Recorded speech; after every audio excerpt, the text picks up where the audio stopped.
Robert Legvold. It's a pleasure to be with you and a pleasure to be a part of this event. I think everybody in this hall would agree that Russia today is not a U.S. ally, not even a disaffected ally, as so many of our traditional friends are. But then to claim that Russia is, or soon will be, an enemy seems to us to be both wrong and unhelpful, almost certainly even harmful. It's wrong because it misunderstands what Russia's all about, and it misunderstands what motivates its foreign policy today. And it's unhelpful, maybe even harmful, as I've said, because it almost certainly runs the risk of bringing about the behavior and the stance on Russia's part that we fear in the first place, and not the least by driving home or reinforcing the extraordinary excessive suspicion of U.S. that radiates across not merely the political leadership but the political spectrum in Russia, and the enormously warped misinterpretation of U.S. foreign policy and what we are all about. There's no question that Putin himself has put Russia in the forefront of the most vocal critics of U.S. foreign policy. There's no question that anti-Americanism within Russia is more intense and more widespread, not only than it has been at any point in the 15 years of Russian independence, but well back into the Soviet period. There's no question that the Russian leadership and much of the political elite sees NATO initiatives and U.S. foreign policy initiatives as a threat to their national security and indicate that they mean to offset them. There's no question that what Russia is doing on a number of issues of concern to us is contrary to our preferences. And there is no question, as Claudia has well demonstrated, that under Putin, Russia has veered from the democratic path. That makes Russia a challenge. That doesn't make Russia an enemy. What is Russia about? I think three things. First of all, a renewed voice. Russia, again, wants a place at the table with the major powers. Secondly, Russia wants respect for its national interests as it defines them, not the way in which we define them. Third, Russia wants an end to the assigned role as either a pupil or as a junior partner. As one of the Russians wrote not so long ago, the pedagogical relationship is over. And Russia wants an independent role in international politics, even a leadership role. And we're seeing it increasingly in the way in which they exert themselves as a mediator on major issues among and between major powers. And second, what it wants beyond voice is an enhanced power and influence within the post-Soviet space. And this in two ways particularly. First of all, as a lead role in managing security within that sphere. That's very different from acquiring real estate. And secondly, aggrandizing itself economically within the post-Soviet space. And aggrandizing itself economically is very important to Putin at this point. None of this, you'll notice, suggests that Russia is easy or not a problem for us. I said challenge. Doesn't make it an enemy. And third, it wants influence over the design of an evolving international order. The first step in that is to blunt what they see as excesses in U.S. foreign policy. That's a problem for us. They are not the only country in the world that wants to blunt the excesses in U.S. foreign policy. But they then go on to talk about collective major power responsibility in international politics, and they want to extend the circle. They mean to bring in China and India and probably beyond that. So wherein then is the problem? What makes Russia a challenge and not an enemy?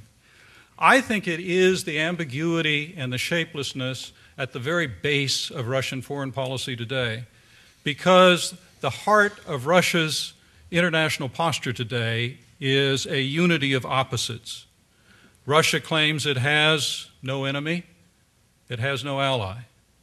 No one is an enemy, no one is an ally, everyone is a partner, everyone is a competitor. And that leads to a behavior which is troublesome not only for us, but I think for the future of Russia and its foreign policy, a policy of trying to have its cake and eat it as well. And this, furthermore, is compounded by the absence of strategic vision within Putin's Russia and on his part as leader. Russian foreign policy is driven by impulses and desires, but impulses are not a strategy, and even less are they a strategic vision. And without strategic vision, Russia is not in a position to make durable, long-term strategic choices. So then, what should be our response in these circumstances? First of all, what not to do. What not to do is premature containment and jumping to that conclusion. not empty hectoring, not drawing red lines, not even tough love, particularly when we have so little direct leverage in order to pursue that kind of a policy. And what to do?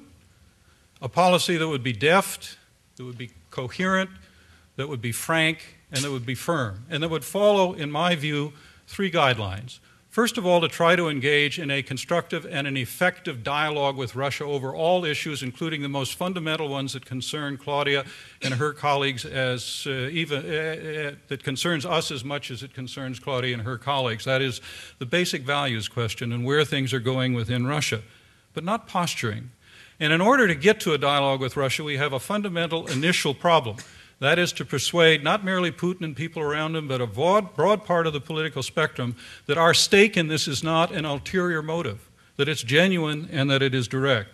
Secondly, I think that we want to, as much as possible, focus on the overlap in our core interests, and they're very considerable, while mitigating the increasingly tension-filled differences over tactics. The core interests are the struggle against global terrorism, Islamic extremism, the proliferation of weapons of mass destruction, and the issue that we forget about these days, that is regulating, producing stability among the nuclear haves, not merely dealing with the nuclear have-nots. This is now a multipolar nuclear world, and we need to manage it in a way that we've neglected for any number of years. And finally, in a still more positive note, to promote the progressive and dynamic development of the post-Soviet economies, not just Russia, the entire region. Those are our common core interests, but we really do disagree often on how we go about a number of these cases. Take the one that's very much in the forefront of our mind these days, Iran.